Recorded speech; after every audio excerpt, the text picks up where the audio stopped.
Welcome. My name is Dr. Mauro Zappaterra, and I am here today with Chris.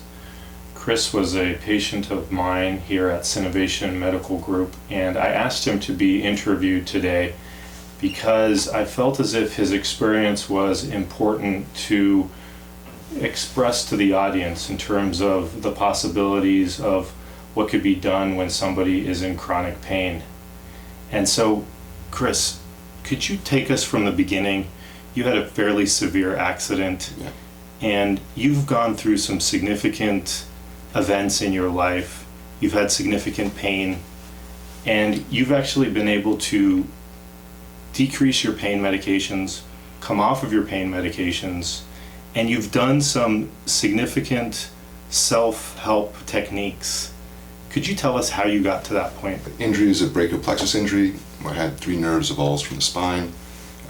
It's left me with right arm paralysis, chest, and actually my right lung is paralyzed as well.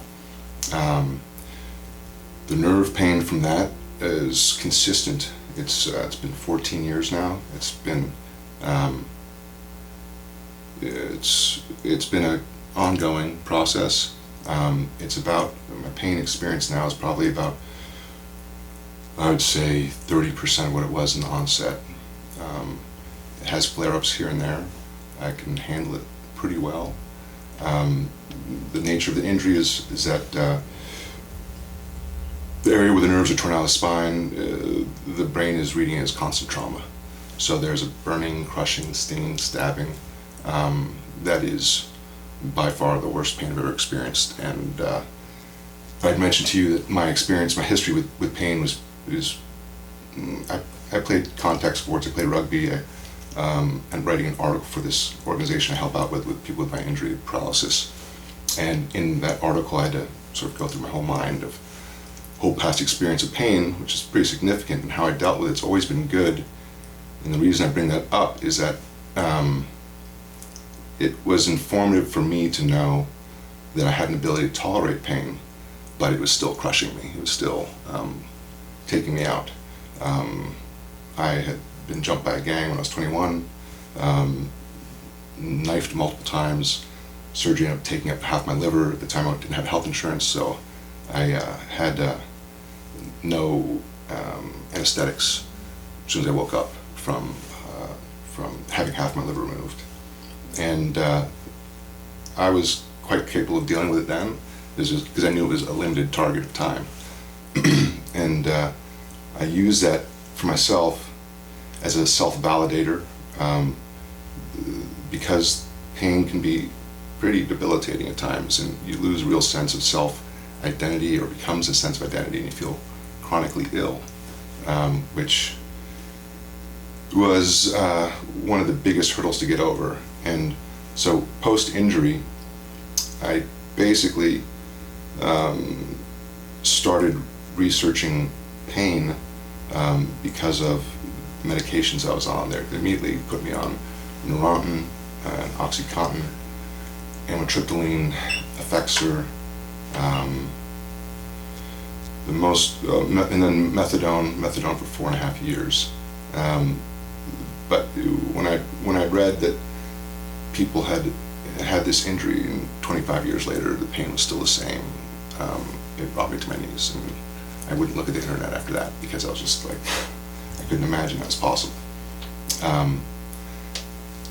So the ride through of those, I was on pain meds for about 5 years, and it was something I guess I had to do.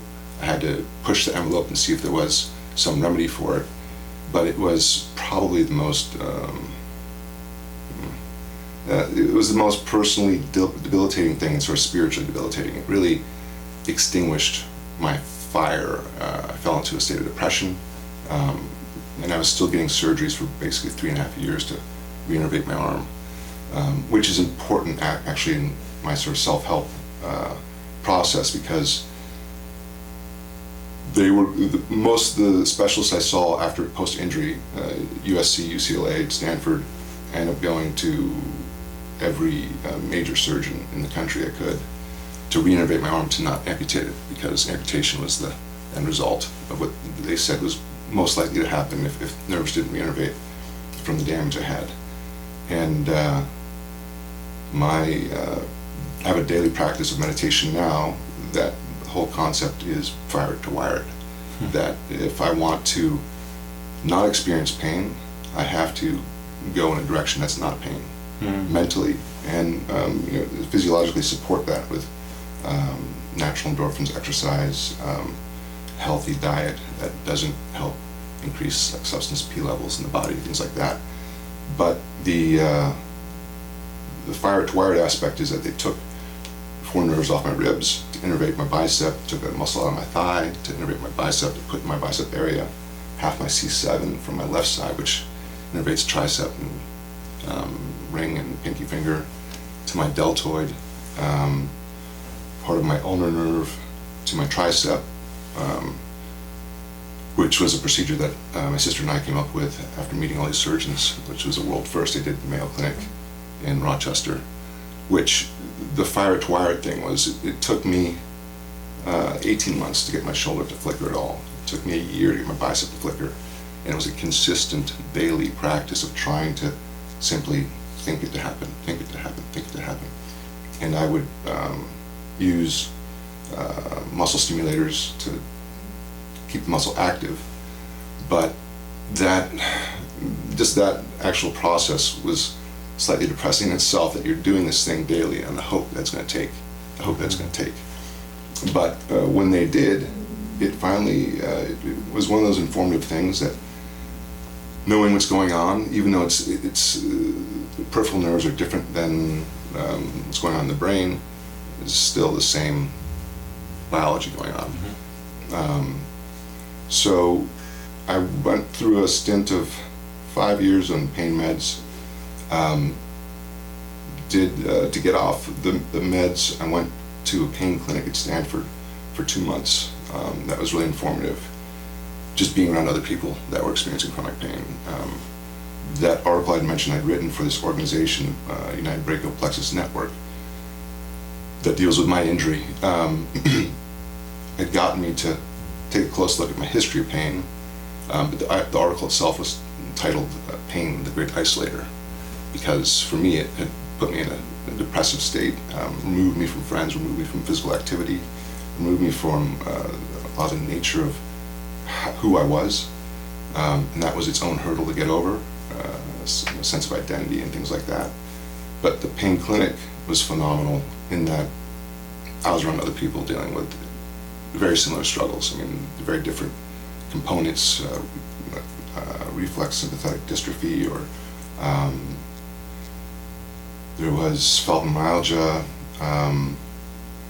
a few other pain types, and these are people whose lives had been shifted to a major degree. But being in there every single day, that's actually where I started my meditation practice, about the physiology, what goes on, dietary components that might help support more pain expression or decrease it. I learned about the glycemic index from that, and actually went on a ketogenic diet to remove all sugars from my system, which did help quite a bit. Learned about stressing factors that contribute to pain. Definitely, anytime I've got a virus or illness, pain just shoots up. But that 2-month process was very informative, and it was the first moment I started getting grounding in how to actually manage the pain. After that, the process of getting off the meds was during that process of the 2-month program at Stanford. The getting off the meds was actually probably the worst experience in the context of just experiencing something that was ongoing, unexpected, and the challenges of getting off the methadone. The Neurontin was its own beast, but the methadone itself, if I didn't have family, I probably wouldn't be able to do it. It was one of those things that made me think, if I was, they use mostly methadone for heroin addicts to help titrate them off heroin. And if I was in that state, there's not a chance I'd get off this stuff, because it's literally felt like every cell in my body was fighting itself when I was getting off of it. But when I got off of it, it was then the mask, it was essentially masking the pain to whatever limited degree it could. Then I was all of a sudden dealing with not being on the drugs, and then dealing with the pain up front. And the meditation practice I started at the clinic was really helpful. I learned I could find places in being, a state of being, that would take me away from the pain, or at least I could find a way to let the pain dissipate instead of being controlled by it or being subject to it. I could disassociate from it. And then I had the good luck of finding a clinical trial at Stanford where they were using a real-time MRI machine for, essentially it was a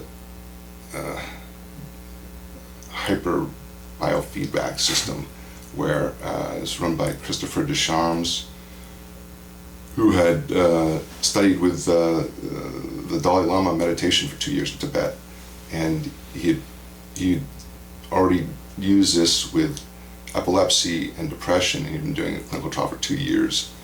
And my own history past had a great influence on it because I'd been in theatrical arts and trained as an actor for 13 years.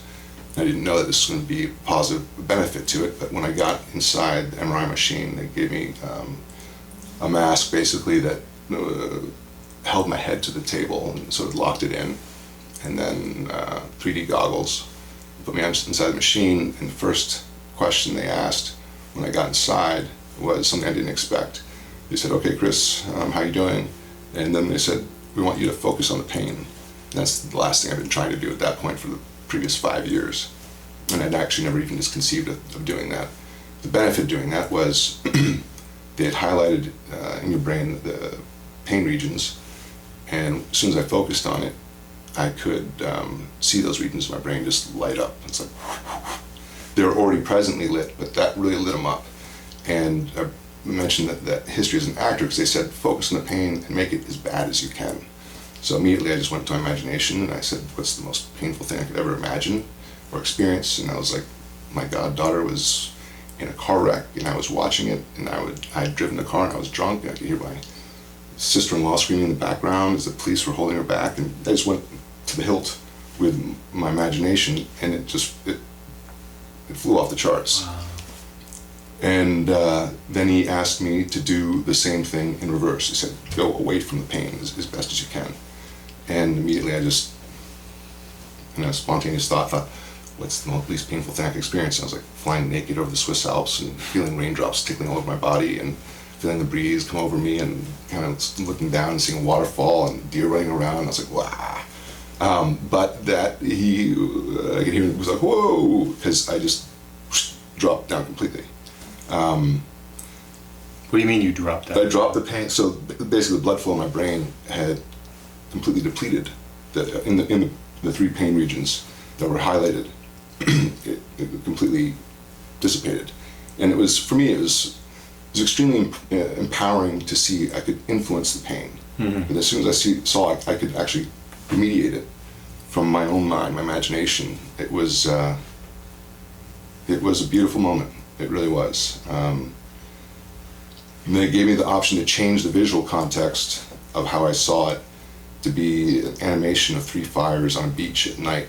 So I could either control the fires to go up by experiencing pain or decrease them by thinking of not pain, of joy or whatever it would be. And so in the process of 2 weeks, basically a couple hours a day, I had practiced this in there. It was a great experience. I would make up imaginary meditative processes to go through, just to explore, see whatever I could do to remediate the pain or at least stop the blood flow in the brain, and have that system, immediate insight to what's going on inside, was extremely empowering. And I came up with all sorts of different, interesting things. Like one was a lung that was out of the center of my head that I would literally just breathe the pain into to get it out, and then fill my breath in with positive sensations. All different types of things. That one was one of the best ones for me post that experience, post the clinical trials. The issue was, though, is the challenge was, is that to do that in mid-conversation with you or something, to be able to remediate my pain and still carry on a conversation that was relatively lucid, was a challenge. I equated it to like doing push-ups and sit-ups at the same time. But it's one of those things that on my own I could practice. I did daily. I mean, it was a night and day experience because the nature of my injury is that the pain comes in these flurries where it's literally like it feels like a whiteout, like you're in Antarctica or something. It's like static, everything's like you can't see anything. And it's even hard for me to hear things, let alone think something. And in the beginning, my pain was so significant that literally if anyone would talk while I was experiencing flare-up, I'd have to ask them to please stop. I'd just like put my hands up and just stop, because it was so severe. And the allodynia in my hand, the hypersensitivity, I actually wore a glove for 3 years because the pain would literally, air flowing over my hand was like torches. And that's where, for me, like knowing my own personal history with pain and my ability to handle it was extremely important for me. And it was validating, because if I didn't have those previous abilities to deal with pain and handle it, I would have probably severely doubted myself and thought I was probably losing my mind. The fact that wind or air conditioning or fan was turning my hand in flames.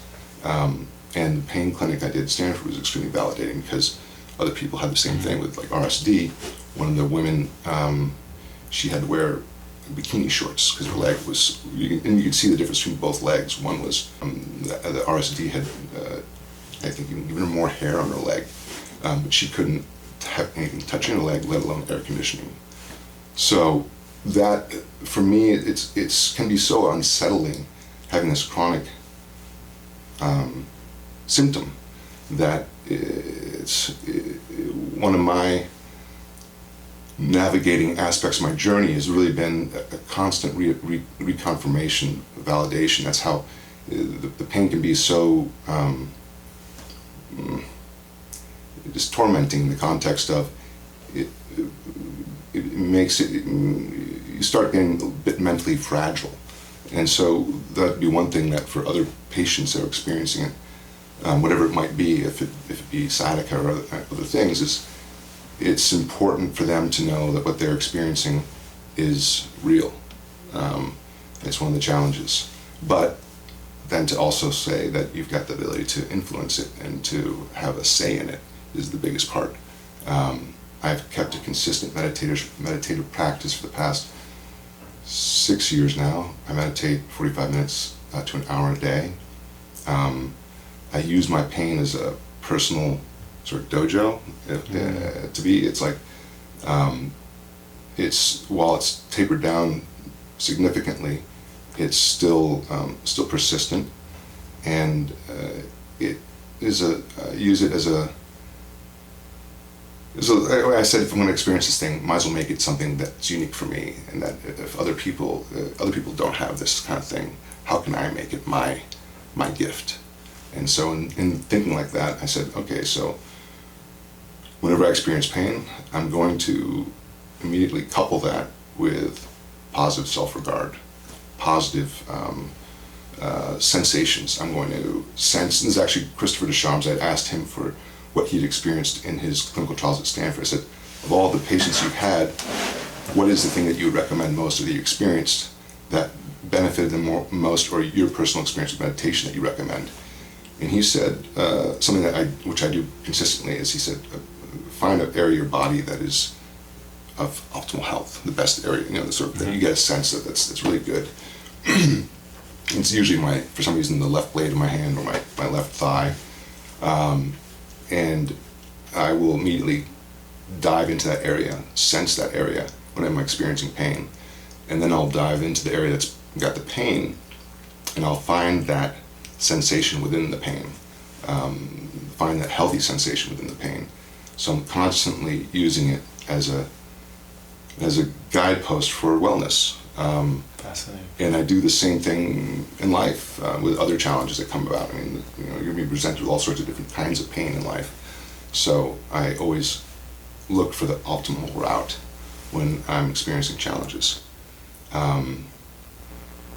So So it's almost like you're ping-ponging from your pain to a healthy resourced area, back to your pain, to almost bringing that health that you feel in the resourced area, in the healthy area, to the painful area. Yeah. Both in sensation. So you're actually feeling that in your body. Yeah. As well as having a thought of positive thought. That's right. Positive emotion. That's right. Positive health. That's right. And the only conflict with some of that is in the meditation practice that I practice, Vipassana, is that there's no attachment or clinginess to something. Mm-hmm. And one of the problems with chronic pain is that you have a great aversion for it. It's completely understandable. And you have a clinginess towards optimal health. Mm-hmm. And you have to let go of both of those, but still seek wellness and goodness and health.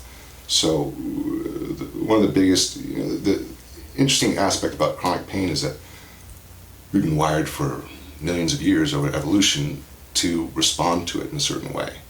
And I always thought, okay, I'm going to be fighting a million years of evolution. My body's telling me to lock down and to avert. And here I am, I've got to say, let it be.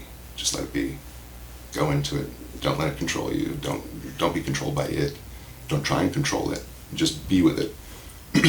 And then I can bring the health into it, or I can find the health within it. And that's the tricky, it's a little bit of a little dance, but the value of it is significant in the context of everything else in life. That as soon as you start clinging to anything, or you're completely averted from it, as Carl Jung said, what you resist persists, and that natural, spontaneous reflex to respond to the pain is what's got to be constantly tempered with and worked with. There's actually Viktor Frankl, Man's Search for Meaning, he said about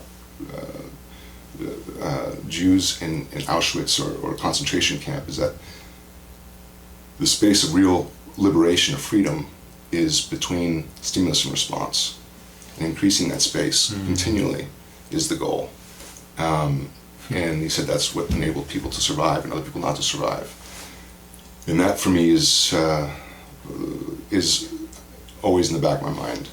Stimulus and response, how I'm going to respond. And if I'm going to, and this is where I use my injury as a template for what's possible. The fact that I've had nerves off my ribs, nerve my bicep, and they took a muscle out of my thigh and put it in there, and that half my C7 on my left side is going to my deltoid, that I don't have to think about that. I move these on their own now, where before they're completely paralyzed. And it's become second nature. There's still some tie-ins, like when I breathe, my bicep flexes. And, it's sort of constantly, slowly breathing. But I flex it independently, and it's different. And so that is always a reminder to me that I can do the same thing in my mind. I can keep on firing it to wiring it. I can use it as a dojo to bring me back to what I want. That's been the most empowering part of it. And the only challenge is that I experience is during sleep, is that I am woken up during sleep, and I don't have the conscious ability when I'm sleeping, to, at least yet I don't, to modulate it. And actually in the research I've done, the importance of healthy sleep, it's fundamental. So it's always one of those things that I will have to make extra space for, because my mind doesn't want to believe I need it, but then it makes a big difference. All those influencing factors. What was it? You said you had this, idea when you were doing the research of fire it to wire it. Yeah. That's actually, a very powerful adage in neuroplasticity. Yeah. Neurons that fire together wire together. That's right. Is that something that you came up with in your own research and thought this is actually a therapeutic goal of mine, or were there clinicians that helped you understand that? Because it seems like a very progressive therapeutic modality that you used that is just sort of being used today, and you've been doing this almost for let's say 14 years. 14 years. Yeah. How did you find that? So I went off the deep end when I was first injured because specialists out in USC and UCLA were basically going, it might be amputated, your arm, if it doesn't get back. And luckily I've got a brother who's in the biotech arena. He's a venture capitalist, and he saw me my third day in the hospital. I was coming conscious, and he had gotten in touch with Christopher Reeves, Surgeon Weiss Young, and found out the severity of my injury. And he said, if you want to fix this, we're going to do it on our own, which is a pretty significant thing to hear when you're in the bed. What was that? If you want to fix this, we're going to have to do it on our own. That there's not going to be really an answer to my injury, at least with the specialists that I was seeing. And that's one of the natures of mine specifically, is that there's only a handful of neurosurgeons that know what to do with this. And so a lot of people do have amputations. That's why I'm on this board still. But, so my research, I ran across Professor Geoffrey Reisman, who had actually coined the term neuroplasticity, I think in the 70s, and he actually just passed away a few weeks ago. I'd gotten in touch with him and this other specialist who was reimplanting nerves. And he was able to, using glial cells from olfactory cavity, reimplant them in the brachial plexus injury areas, and then have, these are for rats unfortunately, but he was having these rats be able to reambulate. And I knew from what was going on with spinal cord injuries, and still is the case pretty much, that the best therapy was literally getting someone in a harness if you had a spinal cord injury from the waist down. And this would be after even 20 years after injury, that you could get someone in a harness, get them on a treadmill, and have someone actually physically move their legs while they were thinking of it. And that same process for me reinnervating my biceps with nerves off my ribs is that I had to consistently think to make those nerves grow. If I didn't think to try and activate it, even when there was no muscle flexion for a year in the bicep, that was essentially fire it to wire it, fire it to wire it. And that was exactly what Geoffrey Reisman was doing. That's what they would do with spinal cord injuries. And from what I understand from Weiss Young, what he had told me is that it only takes 10% of the spinal cord to be intact to be able to ambulate. But a lot of people will never do that because they didn't go through this harnessed walking procedure where they have to think, for months, someone else is moving that foot for you, but you think that you're moving it. That process was, learning about that was what really formed my mind into realizing that this is what has to be done. And then the more research I got into, and especially with meditation, and actually there's a book written by Christopher Deschamps, I think it was called The Two Minds, that talks about, in the context of meditation, our thoughts are constantly rampant. We're just sort of monkey mind, noises flowing around. And it's like a blind horse running through a forest, just going on its own. And it builds these channels. Eventually it builds these channels wherever it passes over, like a riverbed. And that thought process, whatever thought process we engage in, is digging a riverbed. It's basically connecting those neurons more and more significantly along the way. And if we want to have any influence over it, whether it be pain expression or pain experience, is that as soon as I have to reflexively shift how we've evolved to experience pain. That's how my perception. When I experience pain, I have to immediately snap into fire to wire, experience positive sensations there, or I will go to a positive aspect of my body. And that, it can be laborious at times, but the variable is, I help people with this injury, and I try and let them feel comfortable. If they need to take medications, then take the medications. Do what you have to do. But try and put a window on it. Try and limit it, and try and find a way, if you can, to go forward without them. Because that's not for everybody. I fully realize that. And that's one thing my experience has taught me, is that everyone's experience is unique. I can't assume I understand what anyone else is feeling. Because I never assumed, with all the different pain experiences I had previously, this was a whole different level. And that I can't assume what someone else is going through, but I can at least offer my own experience. And the pain meds, unfortunately for me, I was on them for such a window of time, were the most debilitating aspect of my injury. And getting through the pain or experiencing, learning how to deal with it, how to manage it, has been one of the most empowering aspects. Yeah, I just did a Wim Hof weekend, this past weekend, ice bath. Yeah. So, and the whole thing for me is trying to control my autonomic nervous system. Yeah. Fight or flight, and that's one thing I'm conscious of with my sleep, is that my heart rate is elevated when I wake up. I'm like, okay, so my body's, it's in the sort of fight or flight, and how can I bring it down? And that's what the ice bath, I take cold showers just to learn to, how to self-regulate, basically. Interesting. Yeah, it's good. It's Wow. good. It seems like, being that the pain is as relentless as it is, that you may be in a constant state of practice in Yeah. terms of whether it's your thoughts or redirecting your thoughts, or inducing certain emotions or feelings. You need to be more relentless than the pain itself. Yeah, that's right. And that's to have that courage to do that, have that insight that you can do that. I mean, that's actually the beauty of what, like Wim Hof, who's set like 26 world records, climbed Everest in his shorts and minus 20 degrees ice bath for 2 hours.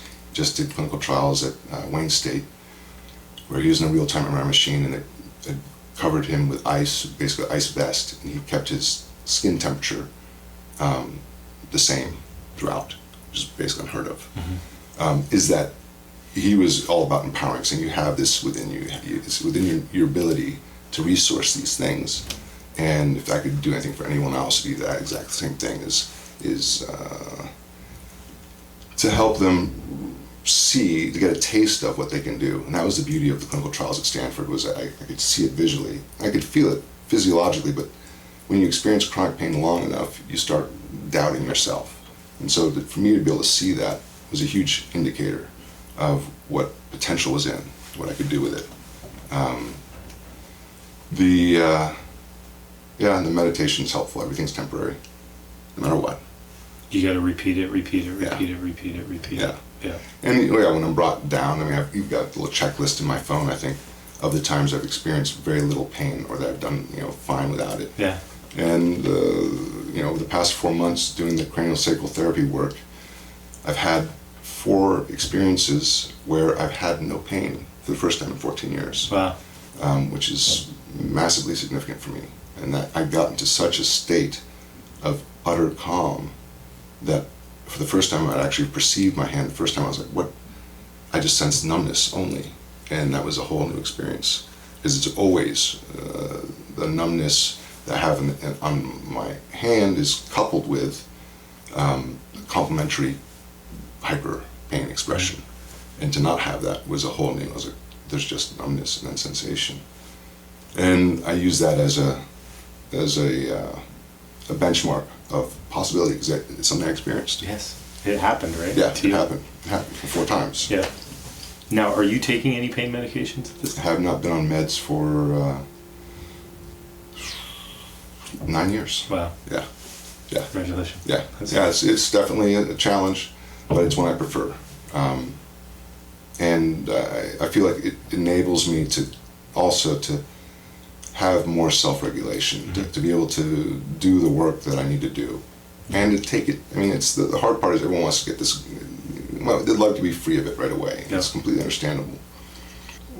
Like anything, if you give the right why, you can do any how. So if you make the right why you're experiencing this, and you use it as a